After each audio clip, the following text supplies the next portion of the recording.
The blood dripped from her hand onto the concrete floor as she wrapped a dirty rag around the deep cut.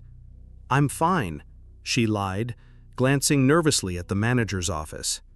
What she didn't know was that the man watching her, the one they'd introduced as just another worker, owned everything she was bleeding for. The metallic screech of the broken impact wrench echoed through Garage 7 as Keisha Daniels fought to remove a stubborn bolt. Sparks flew from the damaged tool, one landing dangerously close to her eye. She flinched but didn't stop working. In this place, showing weakness meant losing everything. "Everything all right over there?" asked a voice behind her. Keisha turned to see the new guy, Jake, they'd called him when the manager introduced him that morning. Mid-40s, weathered hands, the kind of quiet intensity that suggested he'd worked with tools before. But there was something different about him, something that didn't quite fit the usual pattern of desperate men who showed up looking for work. "I'm fine," she replied, though the words tasted like metal in her mouth. Fine was relative when you were working with equipment held together by electrical tape and prayer. What Keisha didn't know was that Jake wasn't really Jake at all. He was Tyler O'Connor, and at 43, he owned not just this garage, but 7 others across the city. The O'Connor automotive empire had been built by his immigrant grandfather, who'd started with nothing but a wrench and a dream. But somewhere along the way, in boardrooms filled with spreadsheets and profit margins, Tyler had lost touch with the grease-stained reality of his own business. 3 days ago, a whistleblower's anonymous email had landed in his personal inbox. Photos of dangerous working conditions, reports of systematic discrimination, and a single line that had haunted him. "Your employees are dying for your profits, and you don't even know their names." So here he was, in steel-toed boots and a borrowed work shirt, watching Keisha perform miracles with broken tools. "That impact wrench is shot, probably dangerous to use." Keisha laughed, but there was no humor in it. "Dangerous is relative around here. You see that?" She pointed to a hydraulic jack across the bay, its base visibly cracked and leaking fluid. "Been like that for 8 months. I've filed 17 safety reports. 17. "What does management say?" "Management says new equipment doesn't fit in the budget." Her voice carried the weight of 1,000 conversations with people who saw her as expendable. "But Derek drives a brand new Tesla to work every day." Derek Morrison. Tyler knew the name, regional manager for the Eastern District, one of his supposedly best performers. On paper, Derek's garages showed the highest profit margins in the company. Now Tyler was beginning to understand why. As if summoned by their conversation, Derek emerged from his glass-walled office, his designer suit immaculate despite the industrial setting. At 52, he carried himself with the arrogance of a man who'd never had grease under his fingernails. "Keisha," Derek's voice cut through the ambient noise of the garage. "That BMW should have been finished an hour ago. We've got customers waiting." Tyler watched Keisha's shoulders tense, saw how she instinctively straightened up as if bracing for impact. It was a reaction he recognized from somewhere deep in his memory, the way his grandfather had looked when the bank managers came around, when people in clean clothes wielded their power like weapons. "The transmission needs a complete rebuild," Keisha replied evenly. "I explained that in my initial assessment." "I don't want explanations, I want results." Derek's eyes swept dismissively over Tyler. "And you, new guy, those oil containers won't move themselves to the storage room." Tyler nodded silently, but his jaw clenched. In the corporate world, he commanded respect through presence alone. Here, he was invisible, just another pair of hands to be ordered around. The irony wasn't lost on him. As he moved the containers, Tyler's trained eye cataloged every safety violation he saw.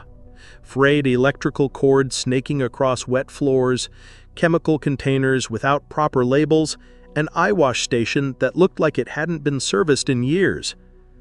But it was the human element that disturbed him most, the way Derek spoke to Keisha versus the three white mechanics on shift, the casual cruelty disguised as efficiency. In the dim storage room, Tyler discovered something that made his blood run cold. A filing cabinet stuffed with incident reports. Dozens of them, all bearing Keisha's name. Cuts from broken tools, chemical burns from substandard protective equipment, a concussion from a falling part that had been improperly secured. Each report was stamped with the same conclusion: employee error, additional training required. But there was more. Hidden beneath the incident reports, Tyler found correspondence between Derek and the corporate office, his own corporate office. Budget justifications that painted equipment replacement as unnecessary expense. Performance reviews that praised Derek's creative cost management and exceptional profit optimization.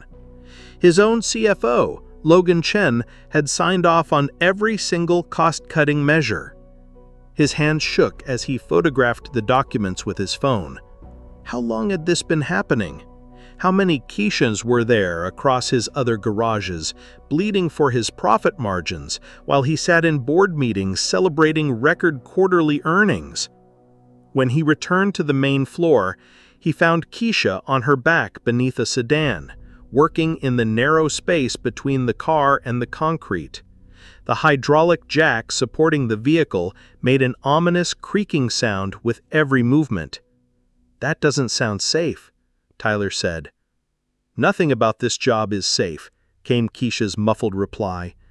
"But I've got 2 kids and rent due next week. Safe is a luxury I can't afford." The words hit Tyler like a physical blow. He thought about his own children, how they'd never had to choose between safety and survival, never had to risk their lives for someone else's wealth. "How long have you been doing this?" he asked. "Fixing cars? Since I was 12. My dad had a small shop in Oakland before the big chains pushed him out. Happened to half the independent shops in the area." Tyler felt the world tilt beneath him. 5 years ago, O'Connor Automotive had acquired AutoFix Express in what his board had called a strategic expansion opportunity. He'd never thought about the small businesses they'd crushed in the process, the dreams they'd trampled for market share. "What happened to your dad?" he asked quietly. "Heart attack at 53. Stress," the doctor said. "Lost everything he'd built." Keisha's voice was steady, but Tyler could hear the pain underneath. "He taught me that honest work with your hands is something to be proud of, even when other people try to make you feel small for it." At that moment, the hydraulic jack emitted a sharp metallic ping. Tyler's heart stopped as he saw the jack's arm shift slightly under the weight of the car. "Keisha, get out from under there! Now!" "Almost finished. Now!" Something in Tyler's voice cut through her concentration. She rolled out from under the vehicle just as the hydraulic jack gave way completely. 2 tons of steel crashed to the concrete floor with a sound like thunder. The garage fell silent. Everyone stared at the space where Keisha would have been crushed if not for Tyler's warning. Derek rushed over, his face flushed with anger rather than concern. "What happened here?" "The jack failed," Tyler said simply, "like she's been reporting for 8 months. "Equipment failure happens," Derek snapped. "That's why we have insurance." He turned to Keisha. "Clean this mess up and get back to work, and be more careful next time." Tyler stepped forward. "More careful? She almost died because you've been ignoring safety reports." Derek's eyes narrowed. "I don't know who you think you are, but—" "I know exactly who I am." Tyler's voice was quiet, but carried an authority that made everyone in the garage turn to look at him. "My name isn't Jake," he continued. his voice carrying across the suddenly silent garage. "My name is Tyler O'Connor. I own this garage. I own all 8 garages in this district. And what I've seen here makes me sick." The silence stretched like a held breath. Derek's face went through a series of expressions: confusion, disbelief, then growing horror as the implications sank in. "Mr. O'Connor," Derek stammered, I can explain what? How you've been endangering lives to boost your profit numbers? How you've been systematically ignoring safety violations? How you've created a workplace where talented mechanics like Keisha risk their lives with broken equipment while you drive luxury cars bought with their blood? He pulled out his phone and began reading from the incident report. "The quarterly numbers?" Tyler laughed, but there was no humor in it. "Derek, you're about to become a quarterly number yourself. Security!" 2 security guards Tyler had positioned outside entered the garage. Within minutes, Derek was escorted from the premises, his protests echoing until the doors closed behind him. Tyler turned to face the remaining employees, particularly Keisha, who stood watching him with an expression he couldn't quite read. "I owe all of you an apology," he said. "What's been happening here is unacceptable. It's not just Derek's failure, it's mine. I let this happen by not paying attention, by trusting numbers instead of checking on people." "Why should we trust you now?" Keisha asked. Her voice wasn't hostile, but it wasn't friendly either. "You've admitted you didn't know what was happening in your own businesses. How do we know this isn't just damage control?" Tyler nodded. "You shouldn't trust me. Not yet. Trust has to be earned, and I've got a lot of earning to do." He looked directly at her. "But I'd like to start by offering you Derek's job, regional manager, with full authority to implement safety standards across all 8 garages." The offer hung in the air like a challenge. Around the garage, mechanics exchanged glances, waiting to see how their most skilled colleague would respond. "What's the catch?" Keisha asked. "No catch." "Well, one catch. You'd have to deal with me checking in regularly, not to micromanage, but to learn. I need to understand what's really happening in my own company." Keisha was quiet for a long moment, studying Tyler's face. "You really didn't know about the conditions, about Derek's management style? I knew the profit margins. I knew the quarterly reports. I knew Derek was exceeding targets. I didn't know about the blood on the floor, the 17 safety reports, the fear in people's voices when management walked by. That's on me." "And what about the other garages? How many more Dereks are there?" Tyler pulled out his phone. "We're about to find out. My legal team is conducting surprise audits at all facilities, starting today. Any manager who's been cutting safety corners or treating employees like Derek treated you will be gone by week's end."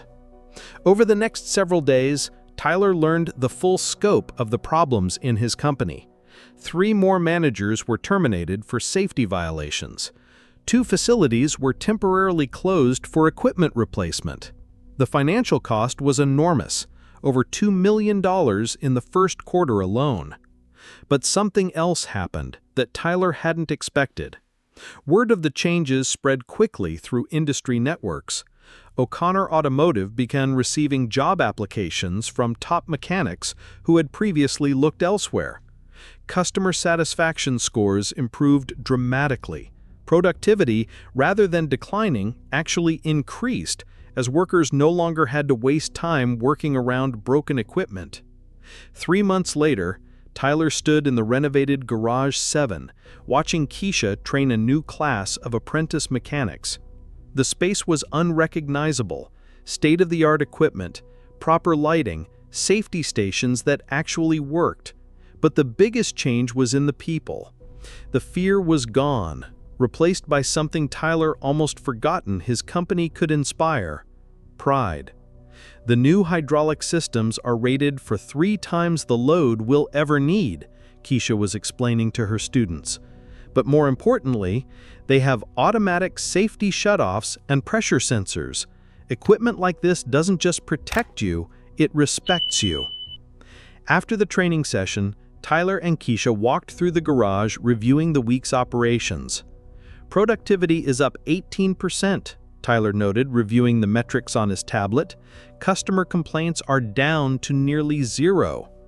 Turns out people work better when they're not afraid of dying, Keisha replied with a slight smile. Who would have thought? Tyler chuckled, but then grew serious. I've been thinking about what you said the first day, about your father's shop, about AutoFix Express. Keisha's expression tightened slightly. What about it? I want to make it right. Not just the apology, though that's important too. I want to do something meaningful. Tyler stopped walking and turned to face her. What would you think about us opening a scholarship program, training and equipment grants for independent mechanics, especially those from communities that have been pushed out by corporate expansion? That's... Keisha paused, clearly surprised. That's not just a tax write-off idea? It's a legacy idea. My grandfather started this company because he believed skilled work deserved respect and fair compensation. Somewhere along the way, I lost sight of that. Maybe it's time to get back to those values. 6 months later, the O'Connor Foundation announced its first class of scholarship recipients, 20 young mechanics from underserved communities, each receiving full training, certification, and a complete set of professional tools. The program was housed in a renovated facility that bore a simple plaque, in memory of Marcus Daniels, who taught his daughter that honest work with your hands is something to be proud of. At the dedication ceremony, Tyler stood beside Keisha as she addressed the first class of students. My father lost his business to corporate greed. He died believing that the little guy couldn't compete with big money and political connections. Today, we prove that wrong. Today, we prove that when people with resources choose to build others up instead of tear them down, everybody wins. As applause filled the room, Tyler thought about the journey that had brought him here. It had started with an anonymous email and a borrowed work shirt. It had cost him millions in renovations and lost profits. But watching Keisha shake hands with young mechanics who now had opportunities his company had once destroyed, Tyler realized he'd never made a better investment. Later that evening, alone in his office, Tyler opened his laptop to find an email from his CFO, Logan Chen. The subject line read, "Q3 results. You need to see this." Tyler's heart sank, expecting news of devastating financial losses from all the safety improvements and new programs. Instead, he found something that made him smile for the first time in months. Despite the massive upfront investments, O'Connor Automotive had posted its most profitable quarter in company history. Employee retention was at an all-time high. Customer referrals had increased by 40%. 3 major corporate clients had signed exclusive contracts, citing O'Connor's commitment to employee welfare and operational excellence as deciding factors. The memo concluded, "It appears that doing the right thing is also good business. Who knew?" Tyler closed the laptop and looked out at the city lights, thinking about Keisha and the other mechanics who would return to work tomorrow in safe, respectful environments. He thought about his grandfather, who had built this company on the belief that all honest work deserved dignity. Sometimes the most valuable discoveries happen when you stop looking at spreadsheets and start looking at people. Sometimes the best business decision is simply the right human decision. And sometimes the person you hire to lift heavy boxes ends up lifting your entire company to heights you never imagined possible. But the real test wasn't in the quarterly reports or the media coverage. It was in moments like these, quiet evenings, when Tyler could go to sleep knowing that tomorrow, skilled mechanics across his company would go to work without fear, with proper tools, and with the respect they'd always deserved. The transformation of O'Connor Automotive became a case study in business schools across the country. But for Tyler, the most important lesson was simpler. The view from the top is meaningless if you can't see the people holding you up. As he prepared to leave the office, Tyler's phone buzzed with a text from Keisha. New safety report from Garage 3. 0 incidents this week. 0. Dad would be proud. Tyler smiled, knowing that some victories can't be measured in dollars and cents. They can only be measured in lives changed, dignity restored, and the quiet satisfaction of knowing that sometimes broken things can be fixed if you're willing to get your hands dirty and do the work. The next morning would bring new challenges, new opportunities to choose between profit and people. But tonight, Tyler O'Connor slept the sleep of a man who had rediscovered what his grandfather always knew. The most successful businesses aren't built on what you take from people, but on what you give them the chance to build for themselves. In Garage 7, the lights had long since gone out, but the foundation of something better, something worthy of the O'Connor name, was finally solid enough to last.